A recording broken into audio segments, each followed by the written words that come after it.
Good morning વિદ્યાર્થીઓ। આજે next point આપણે ભણશું ગેલ્વેનોમીટર। એમાં ખાસ કરીને ચલિત ગુચડાવાળું ગેલ્વેનોમીટર।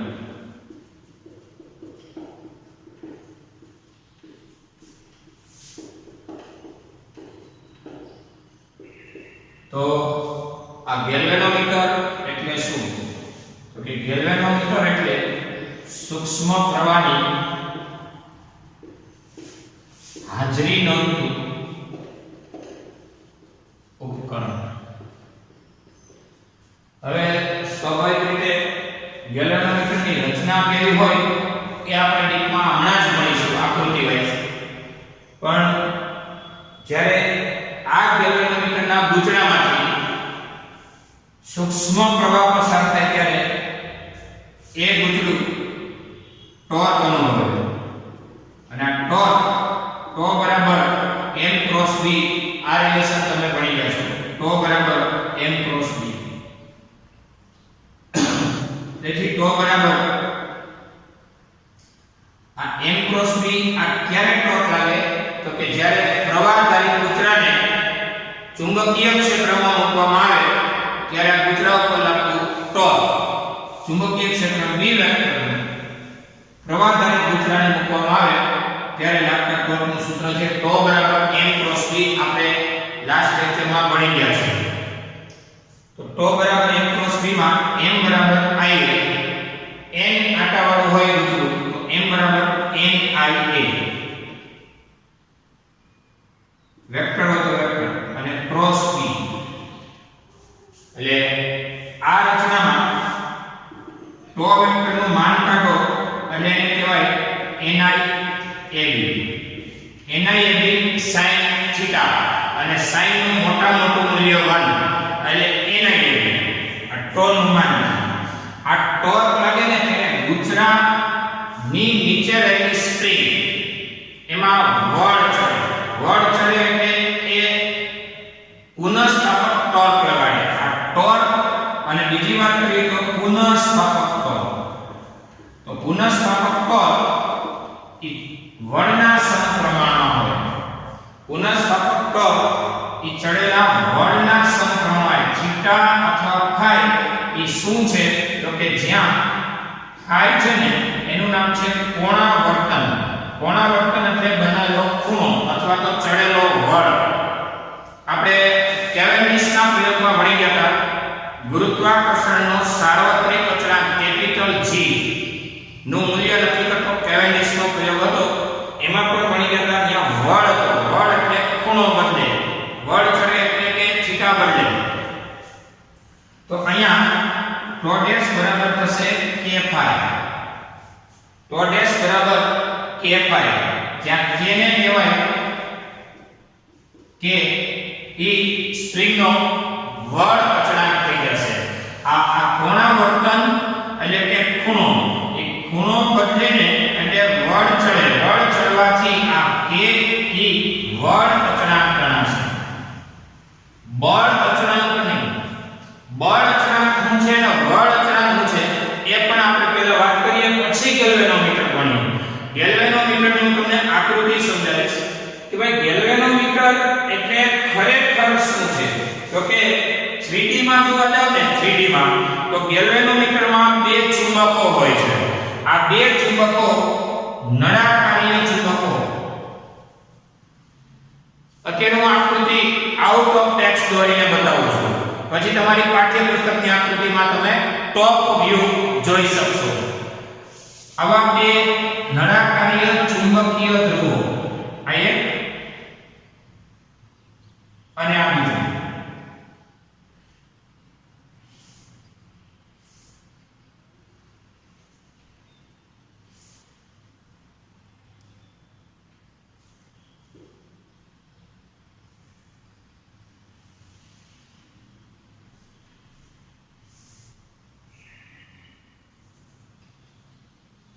આ એક ધ્રુવ છે n અથવા s અને આ છે બીજો ધ્રુવ।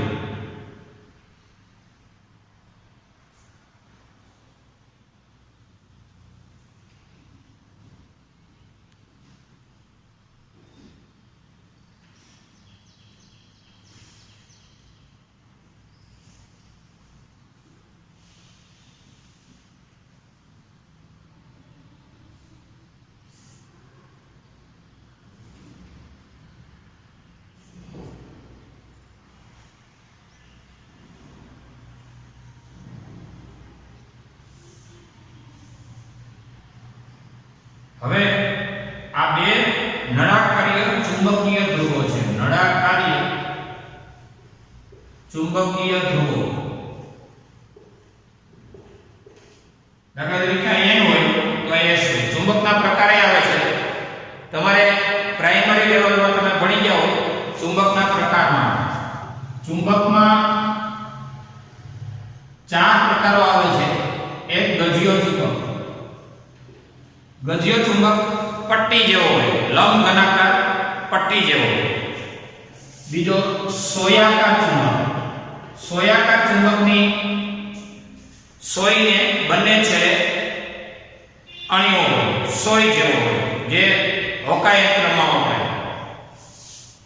ત્રીજો નળાકાર ચુંબક. બસ એ જ આ નળાકારના પાર્ટ. અને એક છે ઘોડાની નાળ જેવો, જે આપણા સિલેબસમાં નથી. તો આ બે ચુંબકીય ધ્રુવો એટલે કે n તો ડેફિનેટલી બીજો s. બે ચુંબકીય ધ્રુવોની વચ્ચે એક અક્ષ રાખેલું છે. આ અક્ષ જોતા જજો. આપણે લાસ્ટમાં એવું ભણી ગયા છે કે પ્રવાહધારિત ગુચરાને ચુંબકીય ક્ષેત્રમાં મૂકવાથી ગુચરું ટોર્ક અનુભવે છે. ફરીથી બોલું છું, જરા સાંભળજો. પ્રવાહધારિત ગુચરાને ચુંબકીય ક્ષેત્રમાં મૂકવાથી ગુચરું ટોર્ક અનુભવે છે. અને જે તમે 3D માં ભણી ગયા ABCD લંબચોરસ ફ્રેમ હતી, બે ચુંબકો હતા અને ફ્રેમ ABCD એ ચાર ગતિ કરતી હતી, ભ્રમણ કરતી હતી. આ તમે લાસ્ટમાં ભણી ગયા છો.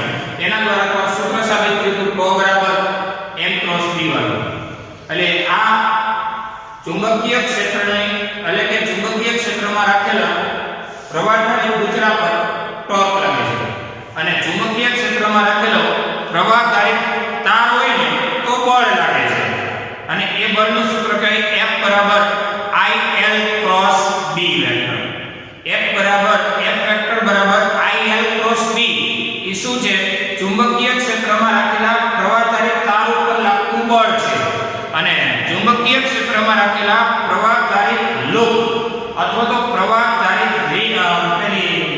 ફ્રેમ અથવા તો પ્રવાહધારી ગુચરું, ચુંબકીય ક્ષેત્રમાં રાખેલું પ્રવાહધારી ગુચરું, એની ઉપર શું લાગે છે? તો કે ટોર્ક લાગે છે. અને ટોર્કનું આપણે આ સૂત્ર ભણી ગયા હતા. ગુચરું n આકારનું હોય તો n I a cross b. એક આકારનું હોય તો I a ક્રોસ b. એક આકારનું ગુચરું હોય તો I a cross b, n આકારનું હોય તો n I a અને ક્રોસ b થતું. હવે આ બે ચુંબકો ની વચ્ચેની અક્ષ, આ અક્ષ પર અત્યારે આપણે જરા જોઈ લો. આ અક્ષ પર શું રાખેલું હોય છે? તો કે એક સ્પ્રિંગ રાખેલી છે. આવી સ્પ્રિંગ છે.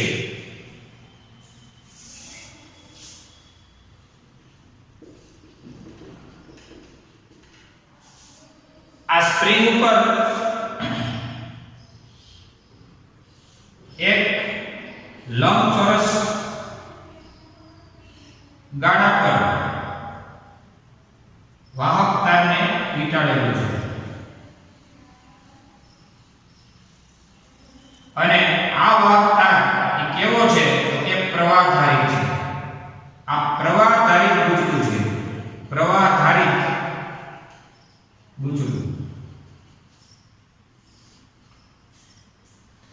અને આ ગુચરાની ઉપર એક પોઈન્ટર છે.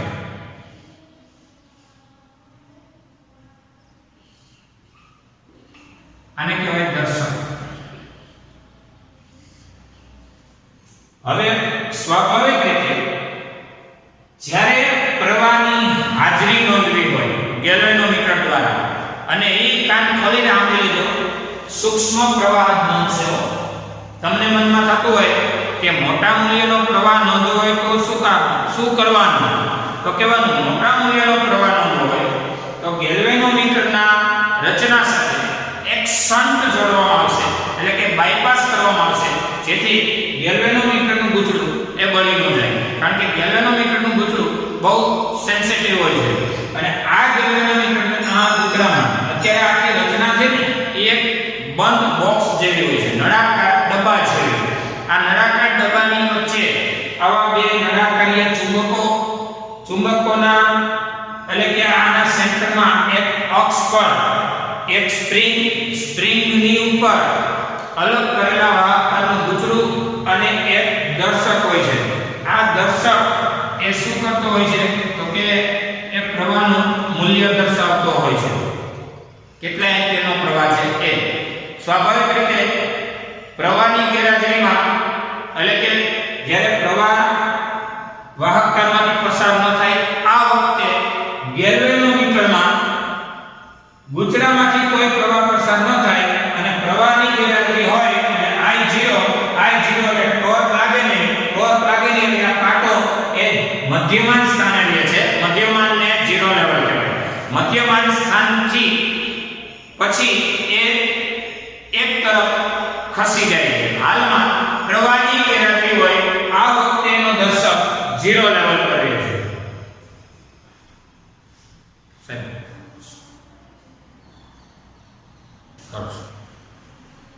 તો આપણે ગેલ્વેનોમીટરમાં બે નળાકારીય ચુંબકીય ધ્રુવો, મધ્યમાં રહેલી અક્ષ પર સ્પ્રિંગ પર અલગ કરેલા વાહકતાનું ગૂંચળું અને આ અલગ કરેલા વાહકતાના ગૂંચળાની હારે જોડેલો દર્શક એટલે કે પોઇન્ટર.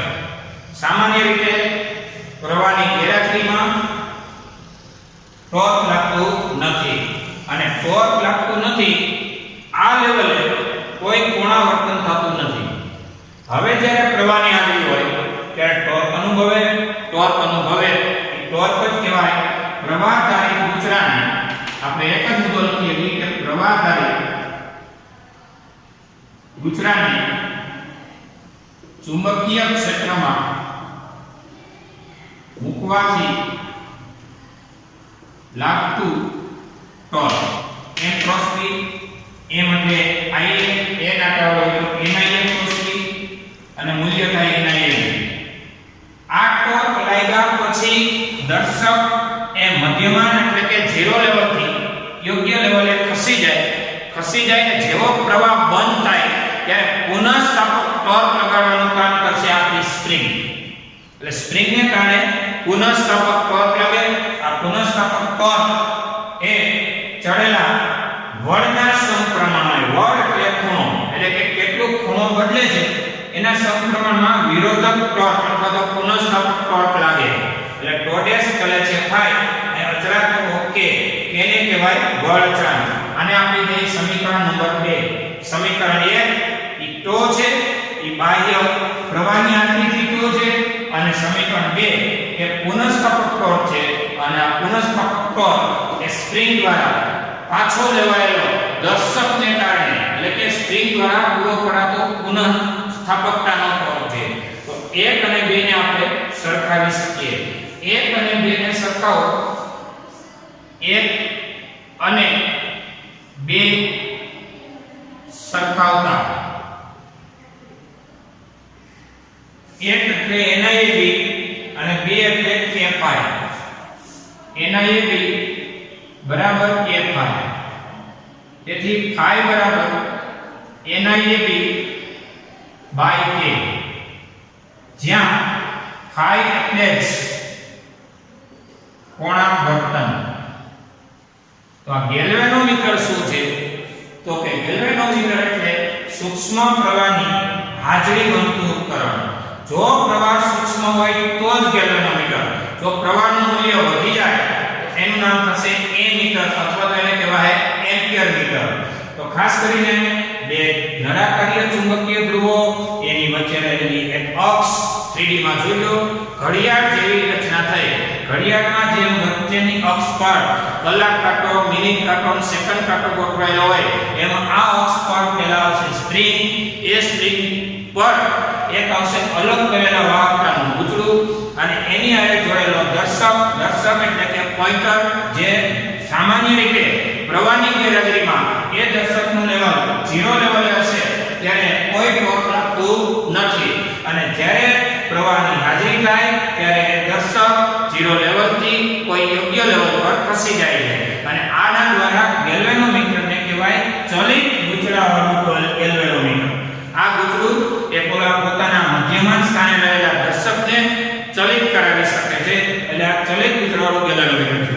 એમાં આ ટોર્ક તમે ભણી ગયા છો કે પ્રવાહધારી ગૂંચળાને ચુંબકીય ક્ષેત્રમાં મૂકવાથી લાગતા ટોર્કનું સૂત્ર થાય ટોર્ક બરાબર m ક્રોસ b અને m એટલે NIA ક્રોસ b એટલે NIAB sin થીટા sin નું મોટું મૂલ્ય થઈ ગયું 1 એટલે એક ટોર્ક થયું અને પુનઃસ્થાપક ટોર્ક કોણ પૂરું પાડે છે એ સ્પ્રિંગ એટલે પુનઃસ્થાપક ટોર્ક એ ચડેલા કોણાવર્તન અથવા તો ખૂણાના અથવા તો બળના સમપ્રમાણે વધુ બળ હોય તો એ પ્રમાણે વધુ પુનઃસ્થાપકતા, ઓછો બળ ચડ્યો હોય એનામાં ઓછો બળ ચડ્યો હોય સ્પ્રિંગમાં તો એના સમપ્રમાણમાં હોય તો 1 અને 2 ને સરખાવતા તમને મળી ગઈ છે phi બરાબર NIAB by k. હવે આપણે લાસ્ટમાં એવું કહેતા હતા કે બળ અચળાંક એટલે શું અને બળ અચળાંક એટલે શું. ચાલો સામાન્ય રીતે બળ અચળાંક એ સ્પ્રિંગ નો હોય અને જાણીતું બળ લગાડવાનું ત્યારે કેટલું ખસે એને કહેવાય સ્થાનાંતર. બળ સ્થાનાંતરના સમપ્રમાણમાં પણ સ્પ્રિંગમાં પુનઃસ્થાપક બળ એ સ્થાનાંતરના સમપ્રમાણમાં અને સ્થાનાંતરની વિરુદ્ધ દિશામાં હોય. અહીંયા અચળાંક આવશે k જ્યાં k એ સ્પ્રિંગનો બળ અચળાંક છે. આ પહેલો મુદ્દો છે બળ અચળાંકનો. તો બીજો મુદ્દો વાત કરીએ બળ અચળાંકની. જરા જોજો બળ અચળાંક. તો બળ અચળાંક એટલે જાણીતું ટોર્ક લગાડવાનું જો અને પરિણામે કેટલો ખૂણો બદલે. અહીંયા બળ લગાડવાનું તો કેટલું સ્થાનાંતર થાય. આ સ્થાનાંતર રેખીય સ્થાનાંતર. અહીંયા ટોર્ક લગાડવાનું અને અહીંયા કેટલો ખૂણો બદલે. આ સ્થાનાંતર એનું કોણીય સ્થાનાંતર થયું. થીટા બદલે ઓલામાં રેખીય સ્થાન બદલે આમાં કોણીય સ્થાન બદલે. તો અહીંયા અચળાંક આવશે એ પણ k થશે અને અહીંયા થીટા. પણ અહીંયા આનો ને આનો બેનું કામ આજે એક દિશામાં હોય ને આપણે કે ક્લોકવાઇઝ હોય ને તો એનો વિરોધ કરતી દિશામાં એટલે એન્ટી ક્લોકવાઇઝ હોય અથવા આ એન્ટી ક્લોકવાઇઝ હોય ને તો આ ક્લોકવાઇઝ હોય. તો અહીંયા k બરાબર થશે τ બાય થીટા. એટલે અહીંયા k બરાબર τ બાય થીટા. થીટા અથવા તો phi એ ખૂણો બતાવે છે. એટલે એ બળ અચળાંક એ બળ લગાડવાથી કેટલું રેખીય સ્થાનાંતર થાય એના દ્વારા નક્કી થાય અને બળ અચળાંક ટોર્ક લગાડવાથી કેટલું કોણીય સ્થાનાંતર થાય એના દ્વારા એનો બળ અચળાંક નક્કી થાય.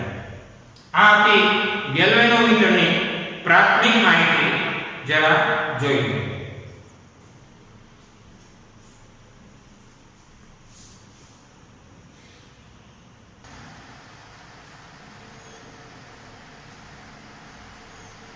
ચલો હવે તમારી પાઠ્યપુસ્તક મુજબ જો એમાં છે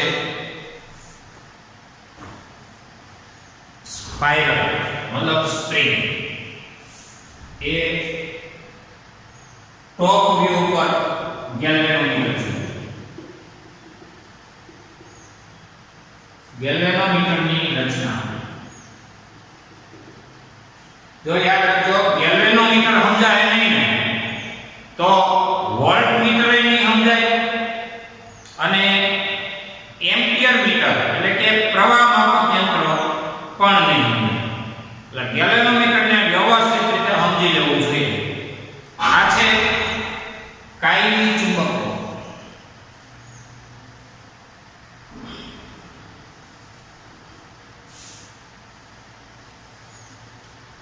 દાખલા તરીકે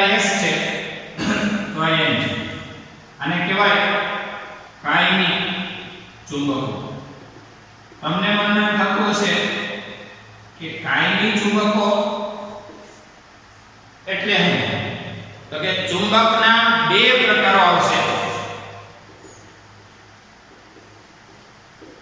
એક હાર્ડ ફેરોમેગ્નેટિક અને સોફ્ટ ફેરોમેગ્નેટિક. હાર્ડ છે ને એ કાયમી થાય. હાર્ડ ફેરોમેગ્નેટિક એનું ચુંબકત્વ લાંબો ટાઈમ સુધી જળવાય. સોફ્ટ ફેરોમેગ્નેટિક છે ને એનું નામ કહેવાય ઇલેક્ટ્રોમેગ્નેટ. ઇલેક્ટ્રોમેગ્નેટ એટલે જ્યારે જ્યારે વીજ પ્રવાહ ચાલુ હોય ને ત્યારે એની ચુંબકીય શક્તિ પ્રબળ રહે, વિદ્યુત પ્રવાહ બંધ થઈ જાય તો ચુંબકીય શક્તિ નાશ પામે.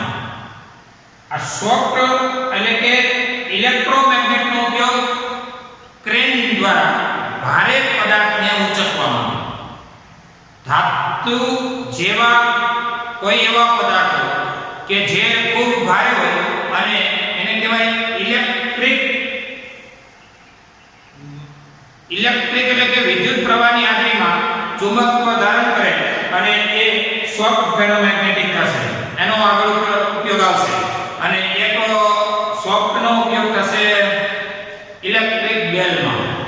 તમે જાણો છો કે સ્વિચ દબાવો ત્યારે જે બેલ વાગે છે ને એ બેલ ન્યા જે તે ક્ષણે સ્વિચ ઓન કરો પ્રવાહની હાજરીમાં એ ઇલેક્ટ્રોમેગ્નેટ એટલે કે વિદ્યુત ચુંબક તરીકે વર્તે છે અને પછી પ્રવાહ બંધ કરો અને એનું ચુંબકત્વ નાશ પામી જાય.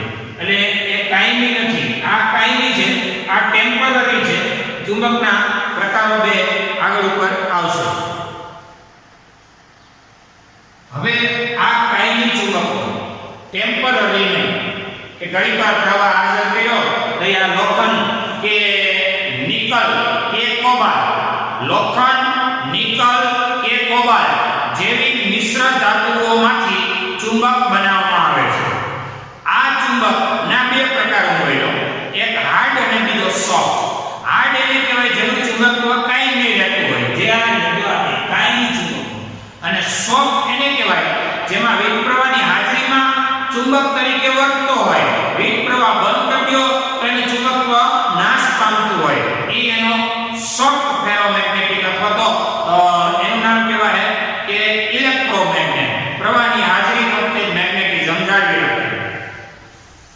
બે ચુંબકીય ધ્રુવો ની વચ્ચે રહેલો આ છે પોલો નળાકાર.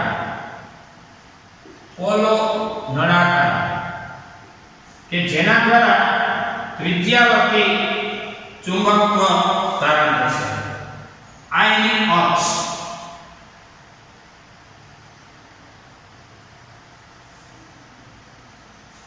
અક્ષ પર તમારી ટેક્સ્ટબુક આવું SP લખેલું છે. SP નો મતલબ છે સ્પાઇરલ, સ્પ્રિંગ જેવું. અને આ થઈ સ્પ્રિંગ. અને એની ઉપર એક ગૂંચળું દોરેલું છે, જોઈ લો આવું.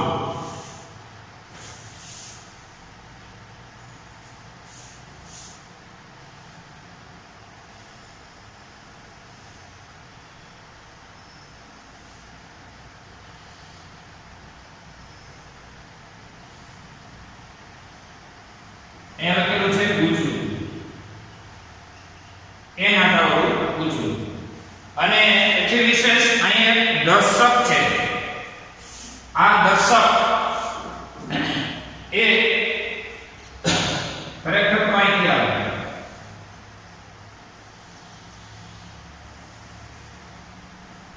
આ છે દર્શક. અને એ સિવાય આ છે સ્કેલ. સ્કેલ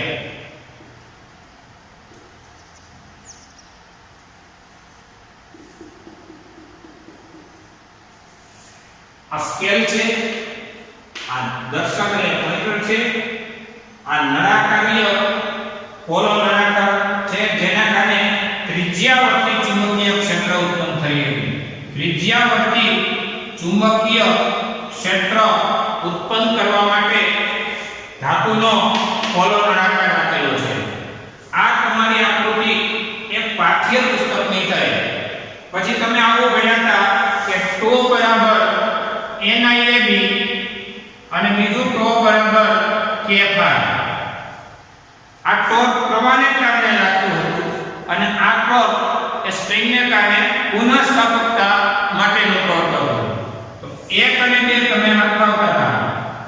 1 અને 2 હરખાવો તો NiAb બરાબર તમે બોલતા હતા K5, જ્યાં K ને સૂત્રનો કર્તા બનાવતા હતા NiAb by 5 લખતા હતા. K બરાબર NiAb by 5 લખતા હતા. n ની આંકડાની સંખ્યા છે, I પ્રવાહ છે, A કેપિટલ A એ આડછેદનું ક્ષેત્રફળ છે, B એ ચુંબકીય ક્ષેત્ર છે, phi એ પોઇન્ટરે બનાવેલો ખૂણો છે. અને પોઇન્ટર બનાવવાનો મતલબ આપણી સ્પ્રિંગે કોણાવર્તન કેટલું કરેલું છે એ કોણાવર્તનને phi કહેવાય. અને K એનો બળ અચળાંક છે. બળ અચળાંક અને બળ અચળાંક હમણાં આપણે માહિતી આપી હતી. જાણીતું બળ લગાડી કેટલો પુનઃસ્થાપક સ્થાનાંતર થાય છે x, f ચલે છે -x, એના પર K નક્કી થાય, એને કહેવાય બળ અચળાંક. અને જાણીતું ટોર્ક લગાડી કેટલો ખૂણો બદલે છે અને ટો ચલે છે phi અથવા ટો ચલે છે થીટા, એના પરથી K નક્કી થાય, એ બળ અચળાંક છે. આ તમારી ત્રિજ્યાવર્તી ચુંબકીય ક્ષેત્ર ને વધારવા માટે અહીંયા નળાકાર પોલો નળાકાર રાખવામાં આવ્યો છે. હવે આપણે ગેલ્વેનોમીટરની એક લિમિટેશન્સ છે કે સૂક્ષ્મ પ્રવાહની હાજરી નોંધે. પણ જો પ્રવાહનું મૂલ્ય વધુ હોય તો શું કરવું એ આપણે આગળના પોઈન્ટમાં ભણીશું. આટલું તો જોઈ લો.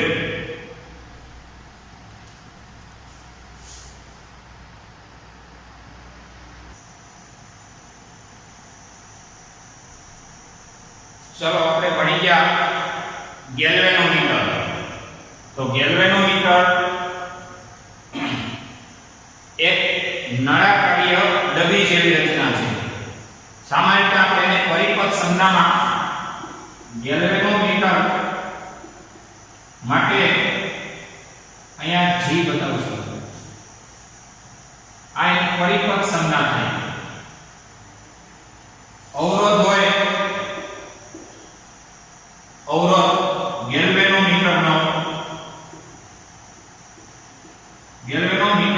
અવરોધ હોય એને RG દર્શાવશું.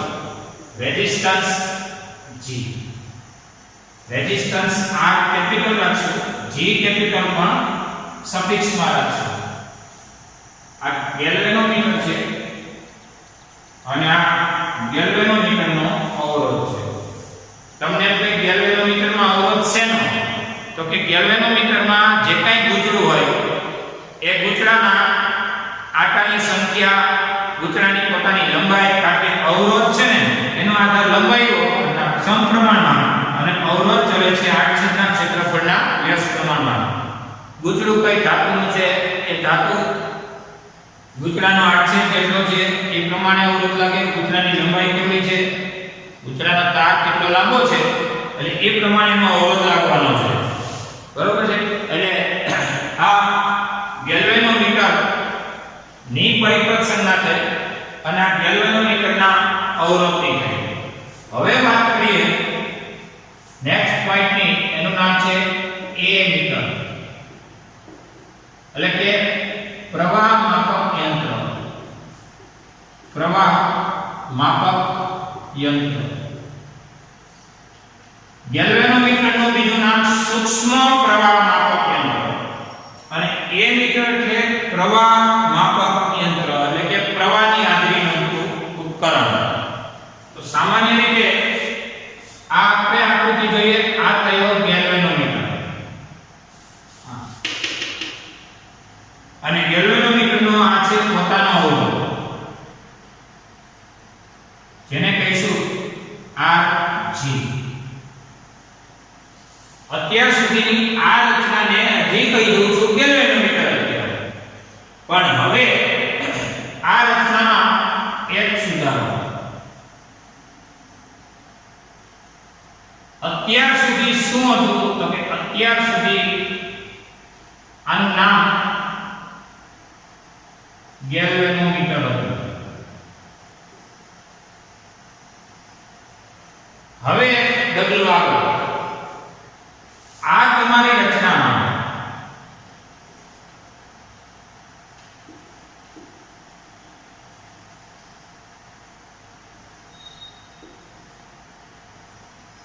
આની સાથે યોગ્ય મૂલ્યનો અવરોધ જોડવામાં આવે કે જે અવરોધને કહેશું RS.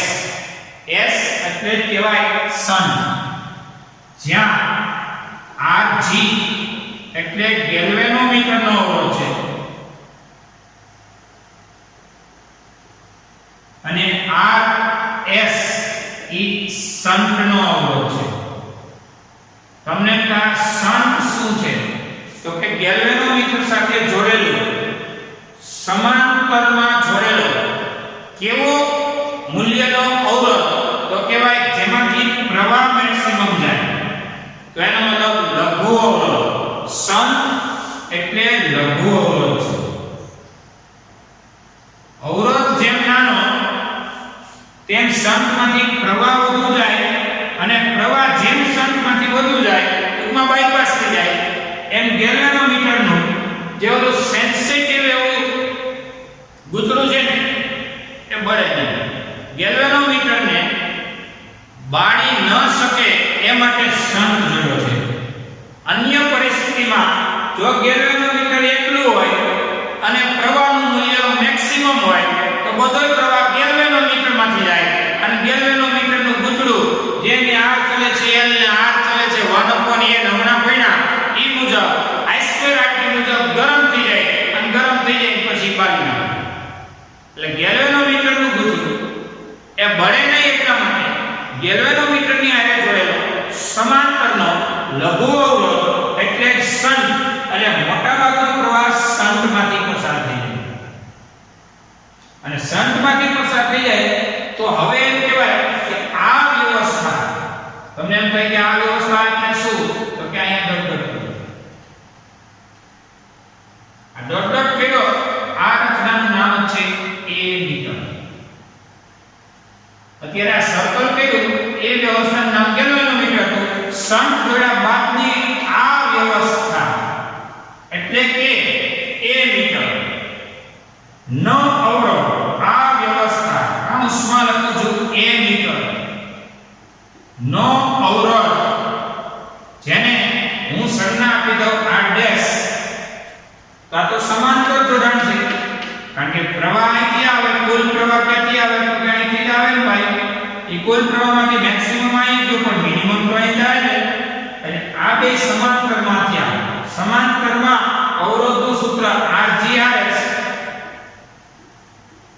ના છેદમાં RG વત્તા RS. RGRS ના છેદમાં RGRS. અને જો આપણે શન્ટ તો બહુ નાનો રાખેલો છે તો કે અહીં RG કરતા RS એ કેવો રાખવો છે? ખૂબ નાનો હોવાથી તમે જાણો છો કે સરવાળા કે બાદબાકીમાં ખૂબ મોટાની સરખામણીમાં ખૂબ નાના મૂલ્યને શું કરાય? અવગણાય. તો આમાં RS ને અવગણવો છે. તો અવગણવો છે તો સમીકરણ 1 માં જોઈ લો. આવું હોવાથી હવે શું લખી શકશો? તો કે સમીકરણ 1 પરથી આ વ્યવસ્થાનો અવરોધ R' બરાબર RG RS ના છેદમાં RG વત્તા કંઈ નહીં. કા ભાઈ? તો કેને અવગણ્યો? હું કામ? તો કે આની સરખામણીમાં બહુ નાનો છે, એ નાના અવરોધ અવગણતા, એટલે અવગણતા એનું મૂલ્ય કેટલું લીધું? 0 લીધું. એટલે આ લખો નહીં તો બી ચાલે. RS કેન્સલ થયો. એટલે આ વ્યવસ્થાનો અવરોધ થયો RS છે. આ પણ એક નોંધવા જેવી હકીકત છે.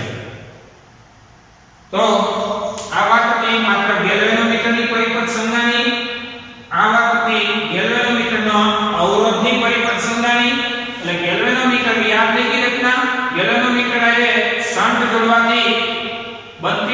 કહેવાય a મીટર અને સમાંતર જોડાણ થયું એટલે સમતુલ્ય અવરોધનું આ સૂત્ર કયું અંશમાં ગુણાકાર છેદમાં એનો સરવાળો અહીં આ ગેલ્વેનોમીટરના અવરોધ કરતા શંટનો અવરોધ ખૂબ નાનો હોવાથી એને અવગણતા વધશે એનું મૂલ્ય 0 એટલે કે RGRS ના છેદમાં RG જોઈ લો RG કેન્સલ થયો હોય તો એને RS કહેવાય અહીંયા સુધી જોઈ લો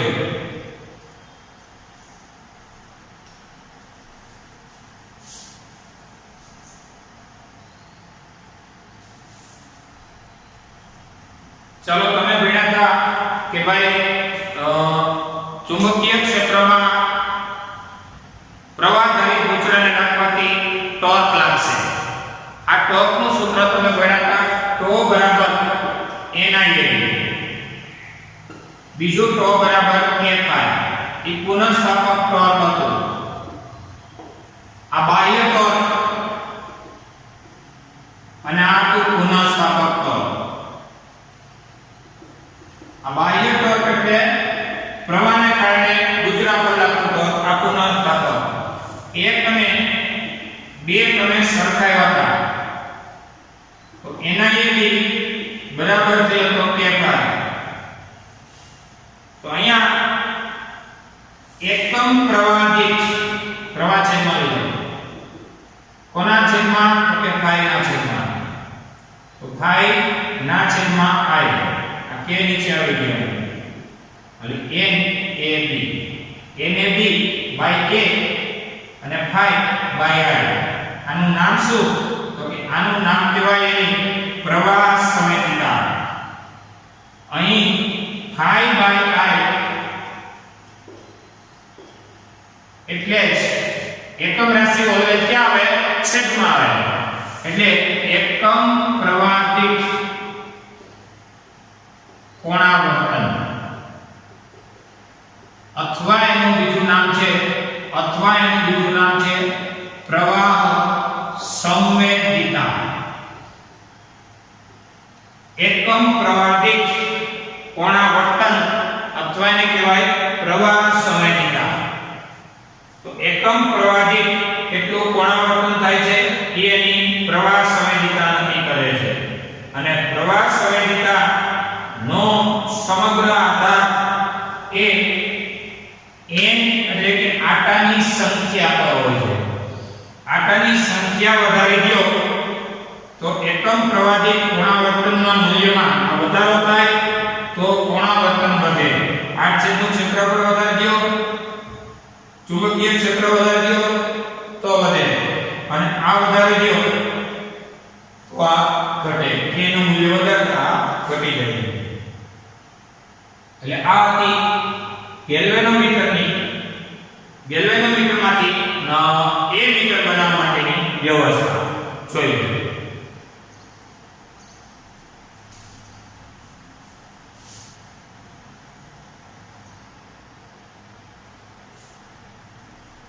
ચલો ડેલી ટેસ્ટ સમજીશું એક છે ચલિત ગૂંચળાવાળું ગેલ્વેનોમીટર આકૃતિ 6 સમજાવો ચલિત ગૂંચળાવાળું ગેલ્વેનોમીટર આકૃતિ 6 સમજાવો બીજો છે a મીટર સમજાવી શંકનું સૂત્ર